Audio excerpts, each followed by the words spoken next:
আসসালামু আলাইকুম। আমি তাসনিম।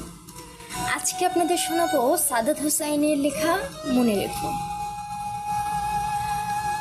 মনে রেখো, ছিল কেউ কাছে, দূরের তারার মতো আরো দূরে গিয়ে এখনো সে আছে। মনে রেখো, ছিল কেউ পাশে, কাছের মায়ার মতো মেঘ হয়ে দূরের আকাশে। মনে রেখো, দহনের দিনেও যে ছায়া হয়ে থাকে, ছুঁয়ে দিও তাকে, যে হয়েছিল ভোর, অথই আদর, নামহীন নদী।